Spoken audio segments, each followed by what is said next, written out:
Hey, my friends, happy Saturday. So, this week I was traveling a lot. I was in California for 3 days, San Jose, and Santa Cruz, visiting customers. Every time I visit Santa Cruz, it's such a paradise. I always think, well, it'd be a great place to move my family. My kids would like to live there because of the ocean and all that. Then you go fill up for gas and it's $5.45 a gallon. It's crazy. There's just so many homeless people everywhere. I mean, nothing against homeless people, but it really messes up their society because I think most of the homeless people in the USA move to California. You go into restaurants and all the toilets have locks on them. You have to get a special code. And some businesses don't even have restrooms. I went into Walgreens. I needed to use the toilet before my customer appointment. Even the Walgreens didn't have a restroom. First Walgreens I've ever been to that didn't have a public restroom. It's just they can't do it because the homeless will go in there and shower and take over their restroom. Then I met with my customer, which is in a nice building. On the way out, tried to use the toilet. Even the restrooms in the office building have number locks on them. It's crazy. That's what happens. Anyways, I think California is a paradise for living, but just the circumstances they have right now makes it really difficult for people. That's why so many people are moving away. It's sad because it's really beautiful place compared to the rest of the places in the US. I mean, you go to Santa Cruz or any place on the coast, it's really a paradise. But not much working out this week. Only some calisthenics and push-ups in my hotel room. So it's kind of a deload week. Rain last night here, but trails are not muddy, just a little bit wet. I think that's keeping a lot of people off the trails. They think it's muddy, but it's not. Plan to slow down a bit. Feeling pretty good. Plan to do 2-a-days today and tomorrow, and also hit the weights hard. Today will be a push day in the weight room, heavy bench day. Tomorrow will be a pull day. My hip's still a little bit sore. I'm not sure what's wrong with it. I thought it'd be okay by now, but it's just niggle. I can feel it, but it's not causing me any issues. It's only a little bit sore when I'm running. But when I'm light jogging, which is what I do in ultras anyways, it doesn't bother me. When I walk, I don't feel anything at all. So I've been starting to stretch it a little bit. I don't ever stretch, but trying things new. Sometimes you got to try things new. I'm getting older and older and older. So anyways, I got the Tunnel Hill 100-miler in 2 weeks in Illinois. This week I'm at home in Austin, so I'll be working out quite a bit. Next Tuesday I go on a road trip to visit customers in my car. So I'll be visiting some people in Dallas. This is about 3 hours north of me. And then I'll go up through Oklahoma, Arkansas, visiting companies. In Missouri, I got a customer there. And then I got to go to Kansas, customer there. And then by the end of the week, I'll make my way over to Southern Illinois, and then I'll do the 100-miler and then come back. So that'll be a busy week. I did drop a few pounds, so not exactly where I want to be, but if I can lose another 2 or 3 pounds before the race, I'll be happy. And working hard on that. So I know kind of where I need to be for race weight. And there's always a lot of controversy about that, but Some people get angry when you talk about race weight, but it's just simple physics. If you're too heavy, you got to go 100 miles. It just makes it harder. So I know what weight I need to be, ideal weight, and then what I can live with. Just have to get just a few pounds make a huge difference. First half of the race, during the daytime, first 50 miles basically, I'm going to use bottles, so I'll have almost no weight on me. Also, that preserves my lower back, which troubles me sometimes in the really long events. And then at night, at the 50-mile turnaround, my plan is to put my pack on and use it during the night. And I will also have my poles in my pack just in case I need them at the very end of the race, because I'm gonna do everything I can to finish. Could I set a PR in this race? Maybe, but I don't care, to be honest. I just want to finish. I just had a lot of DNFs this year, and to be honest, it's been a shit year because of all the DNFs. I mean, I did have technically 100-mile finish on January 1st, so technically I have one this year, but that was a race that started on the 1st. It was a 48-hour race, and all the other races this year, I made it at least 100K, but I DNF'd. And then Cocodona 250, I made it about 135 miles, I think. And then I had shoulder and problems. And then a couple other 100-milers. I made it only to 100K. So anyways, hopefully I can finish this one. And then I might do a 50K in December. And then look forward to 2026. I'm not sure what I'm gonna do in the spring. I still got the Cocodona 250 coming up next May.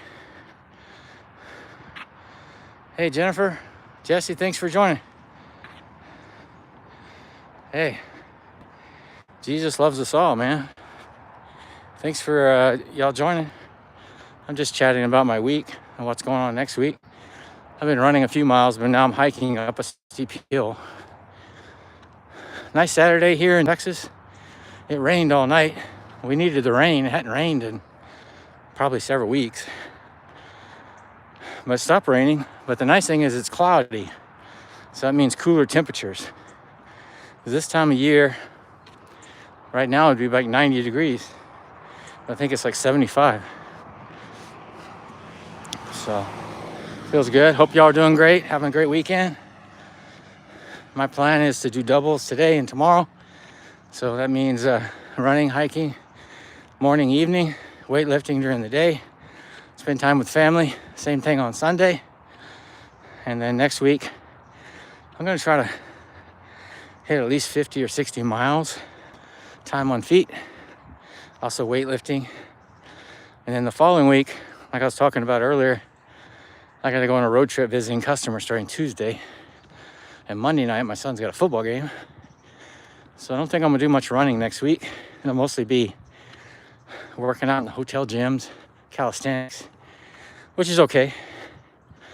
I guess it'd be kind of a forced taper, but I never taper. But sometimes when I travel things, it's no choice. So, which is okay. Because 100-mile events, first 10 miles are warm up anyways. You just take it easy. I just jog and hike them anyways. Sometimes fast jog. I got kind of a really choppy, slow stride that I can go for a long time. It's not a hike, but it's not a jog, kind of in between. It's fast enough to stay in front of cutoffs, finish the race. So that's my plan. And then November will be here like we were talking about. Beginning of December is the running event, and this year it's in San Antonio. TRE as they call it. It's the biggest running shoe event in the US. So I've been accepted as running media again, as a trail running media. Which is kind of cool because it's hard to get in an event unless you're a store owner or something. So I can go there and talk to the brands, and often they'll provide me with shoes for testing, which is kind of cool because shoes are pretty expensive. some right now. These are the Prodigo Pros by La Sportiva. It's a great shoe, very very comfortable. I don't like the cut. They call it the color pattern. In the shoe business, they call it the colorway. I don't know why they call it that, but that's what they call it. I don't like the colorway. I think it's kind of weird colors, but it's just a nice shoe. I think it would be great in like an all black or just a solid color. It almost kind of looks like they sewed together patches. I don't know, maybe that's the style they were looking for. But I don't like the colorway, as they call it. It's a nice shoe though. The La Sportiva, the Prodigo, and the Prodigo Pro. I had the Prodigo before, but wore them out. It's a lot like the Hoka Speed Goat. It's a really nice shoe, I think. And this one it's the Prodigo Pro. It's just a little bit lighter version of the Prodigo. And it's a little more designed for technical trail running. Of course, I use it on the road and trails everywhere. So it's got probably 4mm cleats on the bottom. Not cleats, what do we call them? Like waffle pattern. But it doesn't bother me. I often run on the roads in trail shoes, especially after they get worn out a little bit. Yes, there's no problem running trail shoes on roads. There's actually a lot of people who do it. One of the guys that started ultra running, I forget his name, from California. I can't remember his name. Anyways, he was sponsored by North Face. And North Face didn't make road shoes for a long time. So he was running on the roads with trail shoes for a long time. Dean Karnazes, yeah. I don't remember his name. Great guy. He's one of the guys that would run across cities to cities and order a pizza and have it delivered to an intersection. And he'd eat the pizza and keep running. He's run like across California, but he's got several books on ultra running. But anyways, he's been sponsored by North Face forever. But for a long time, they didn't have road shoes. So he was using trail shoes on the roads. Just no difference.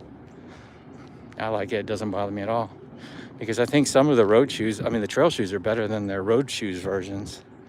A good example of that is Ultra. Ultra trail shoes are pretty good, but their road shoes completely suck. They don't like me saying that, I know, but it's the truth. I've tried them. It's a zero drop shoe, but they're Olympus. I used it like version 3 through version 5. The version 6 I don't like, and I told them that. I did a video on it and posted do not buy on it. I think they really destroyed the shoe. Anyways, the old Olympus was great, and I would use it on the road too. It was just a really thick EVA sole, lots of comfort, great for 100 milers on the trail, and great for road running. So, but their road shoes versions, they always hurt my feet. They were just uncomfortable. They just didn't do a good job. But let me know what y'all are up to today. Like I said, it's a cloudy day in Texas. It rained all night. I'm sure the sun will be out later, but it's not right now, which is good. I didn't have to cover myself in sunblock like I always do. I will later, because I plan to go running this evening too, or hiking, whatever. I may use my weighted vest, so it'll be mostly hiking. I might take the family to go Texas Roadhouse. It's a restaurant.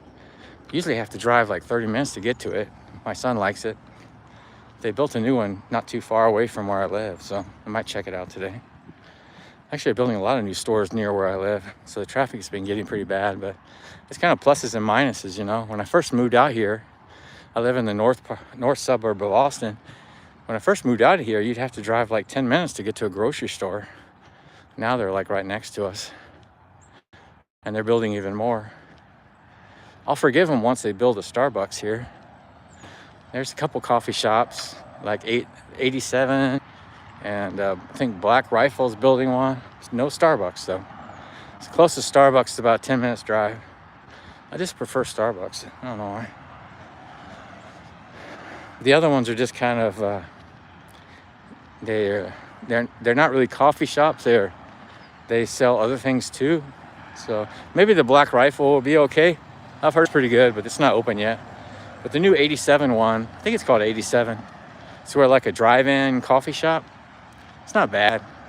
I got the latte there and it was kind of sweet. I don't like sugar in my latte because, you know, milk has some sugar already. So anyways,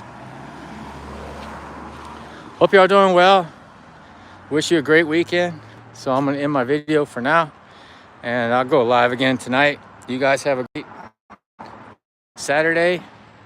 And if you're new to the channel, please subscribe. We go live all the time. And you have a great day. Bye for now.